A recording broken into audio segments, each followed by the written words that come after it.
Lindsay Hendricks again, Green Bay Botanical Garden. This morning we are in the English cottage garden and we're going to talk about something fun today that I think is really fun. We're going to talk a little bit about seed saving and why you want to do it, and some annuals that you might have at your house that you can save some seed from to use next year. So first, why you want to save seed in an English cottage garden. Like the history of the English cottage garden, they do a lot of seed saving.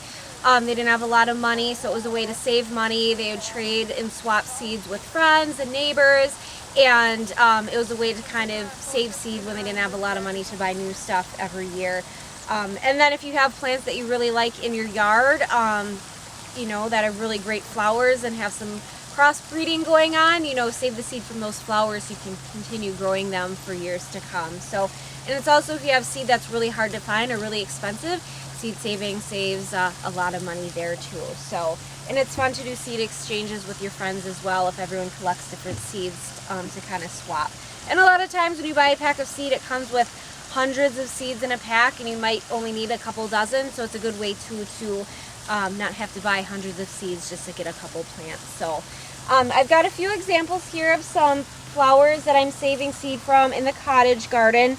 So you can, there's a whole lot of different flowers you can save some. A lot of the flowers in the cottage I do deadhead, so I don't have a ton of examples of everything, but the really cool stuff that's in here I'll show you how to do. So these are some zinnias here, and these are what the zinnia flowers look like, all pretty. So obviously if you try to collect seed from these flowers, they might not even been pollinated yet, so you're really not going to get any seed. So with most flowers, you want to wait until the flower gets really nice and dry and brown and crispy. So if you're wanting to collect seed, don't deadhead, just let them turn brown on the flower, and then you can harvest your seeds. So with these zinnias, when they're really dry, all the seeds are actually attached to the petals. So if you just pull the petals off, you're essentially pulling the seed off. So that's kind of how you harvest it. Now if you are wanting to save this seed, you want to make sure that you let it dry out completely before you store it. You can store them in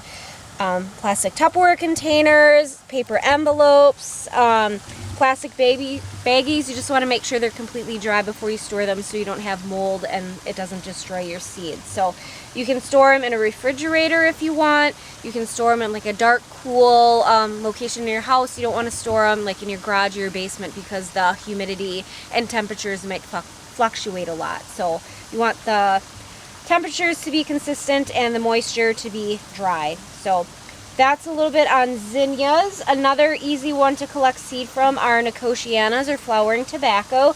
So these are probably like the tiniest seeds that I've ever come across. I don't know if you can even see them. They're like little tiny grains of sand in there.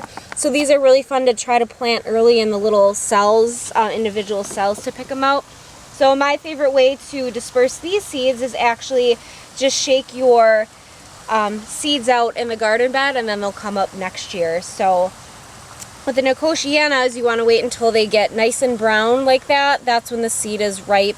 These little green capsules right there, the seed isn't ripe yet, so if you collect from there you won't get much seed. So those are nicotianas, flowering tobacco.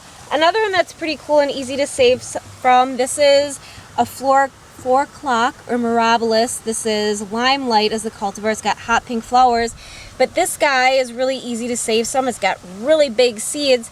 See how they're nice and black in there? That's when the seed is ripe compared to this green one here, but these are really easy. You just kind of go by with a container and knock the seeds into the container, and then those are super easy to save and plant for the next year as well. And then another one here, this is that big purple amaranth, tall amaranth that we have in the cottage garden. So I'll kind of do a quick little demo of how we collect that seed. This is one that I actually kind of just let seed out on its own in here. When you're collecting seed, you can either save it in your refrigerator in your house and direct sow it where you want it the following year, or start it early indoors if you'd like. A lot of times in the cottage, I just shake the seed out into the garden beds and then it comes up next year, and I do a little bit of thinning in spring where I know I want the plants, and then you don't have to store it over winter and you don't have to start it early. It comes up when it's ready. So a lot of these, actually all these purple tall amaranth that are in here were from seed that fell in the ground last year, and they came up all on their own. So, and that's all 1 year's growth. So if you want to follow me over here, this is that Nicotiana that I was collecting seed from before.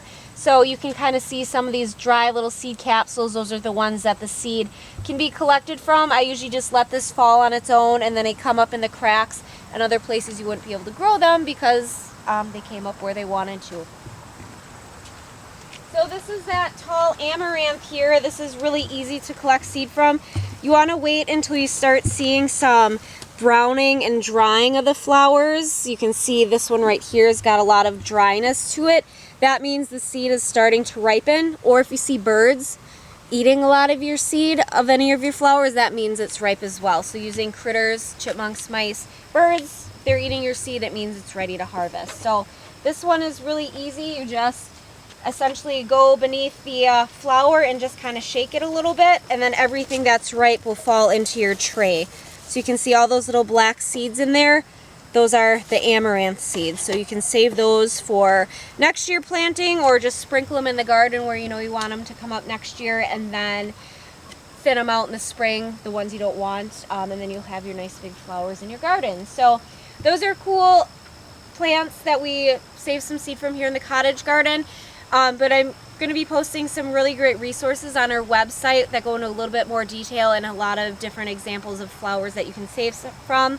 You know, annual flowers, some perennials, and even some of your vegetables you can save seed from. So check out that resource on our Facebook page. And then if you have any questions, just step out here and ask us in the garden, or check out our website, gbbg.org, for more blog posts and tips and tricks and behind the scenes. So that's it for today. Happy seed collecting, and we will see you out here soon.